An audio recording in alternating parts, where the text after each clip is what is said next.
The chapter begins with Laura, Thomas Andre's secretary and assistant, reminding Andre of his business in Korea. But Andre tells Laura that now is not the right time and that the fruit hasn't ripened enough for him to harvest it. There's no point in him going to Korea now and wreaking havoc when he'll gain nothing in return. If he goes now, the reputation of the Scavenger Guild, which he had just amended, will be tarnished, and it'll look like he's picking on Korea and just targeting a small country's newest awakened S rank. Andre wants to send his condolences to Randolph by using his death at the right moment, where it will bear the most value. Knowing Andre the best, Laura informs him that right now is the best time. With the sudden emergence of an S-rank gate above Korea, the Korean Hunters Association has requested hunter deployment from various countries. Andre smiles. He tells Laura to contact Korea and to let them know that the Scavenger Guild will offer their help. It's crazy how differently the events are playing out within the manhwa. In the light novel, it was actually the Scavenger Guild that requested help, but now it has flipped. We move on to Jungin receiving his shadow item from Suho. The item's name is Torch, and it is a bracelet accessory type. When I first saw the item, it immediately reminded me of the fire rings used by Nesha. And similar to those rings, Torch grants Jungin the active skill Rapid Ignition, which allows the casting time for fire skills to be shortened by 30% for a minute. Now this is a ridiculous ant for Jungin, who prior to even getting this item was able to cast a fire skill in an instant when attacked by post-job class quest Suho. So for him to be able to shorten the time casting even more, it improves Jungin's fighting style as a ranged mage and even grants him a plus 40 defense stat boost. Jungin makes sure to check up on Suho's well-being. Having held up his side of the deal to provide each of the hunters with a shadow item, Jungin is sure that it takes up a lot of Suho's energy, and he's not too far from it. Although it doesn't take much energy for Suho to create the shadow items itself, for him to get the material to create them is another story.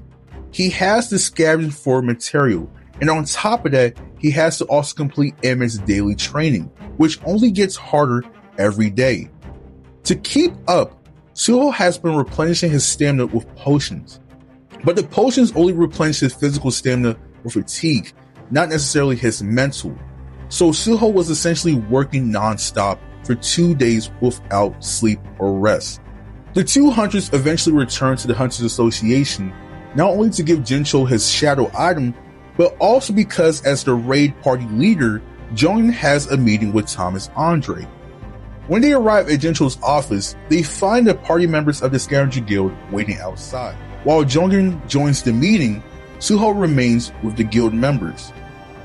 Waiting in the office are Jincho, Laura, and Andre, and with Jungin's arrival, they immediately begin discussing conditions and terms. Out the gate, the Scavenger Guild comes out swinging, as Laura states that by accepting the Scavenger Guild's help, Korea is not allowed to receive help from any other guild or country, and on top of that, the Scavenger Guild would take a whopping 80% of the gate's reward. And unsurprisingly, Jincho is taken aback by how ridiculous that request is.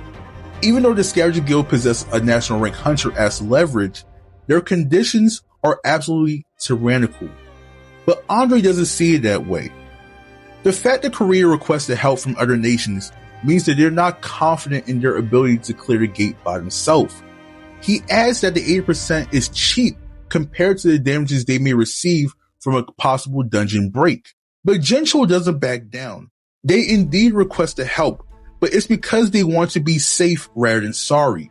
Plus, with the addition of their very own super rookies, Jincho is fairly sure that in a worst case scenario, without any help, Korea can still rely on its own hunters to get the job done. It even threatens to end the contract with the Scavenger Guild.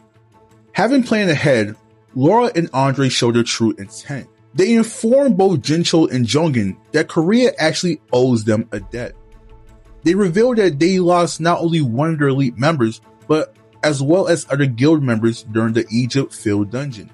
due to the interference of a certain hunter, a Korean hunter, Sung Suho. Getting irritated, Thomas threatens that if they don't accept their initial offer, they will have to hand over Suho as a life for a life. And if they don't like those conditions as well, Jongin, Korea's ultimate hunter, can try to stop him. This scene alone shows the harsh reality of the hunter world. And when faced with a great power, those without it must either choose to succumb to it or be killed. And even though the conditions are crazy, and Jongin and Jinchul are not asking for anything ridiculous, they are forced to find a way to try to de-escalate the situation. It makes you wonder, had Thomas Andre tried this in the previous timeline and actually threatened Gunhee to hand over Jinwoo as collateral for Donsuk, would the chairman, let alone Jinwoo, have been able to stop him at that moment? Having heard enough, Suho barges into the room and challenges Andre. He counters Andre's proposal with a race. Instead of 80%, he offers 100. Whoever clears the gate first takes all the reward. No questions asked. Korea versus the Scavenger Guild. Andre chuckles, and in an instant, he appears before Suho and offers to beat him to a pulp right then and now. However, unfazed, Suho counters the sinister guild master by suggesting that by doing so, Andre will end up tarnishing his reputation as a guild master. Suho follows up with the greatest response and hits Andre with Escanor's greatest line, "Who decided that?" The chapter concludes with the two hunters glaring at each other as they let their auras run rampant. To conclude the chapter, it seems like there's no way in avoiding a fight between these two. But what do you guys think? Will they fight? And if so, who do you guys think will win? Let me know down in the comments below. And also, make sure to leave a like if you guys like these Ragnarok recaps. And let me also know if you want to see a manhwa and light novel comparison video. Thanks for watching, and I'll see you guys next time.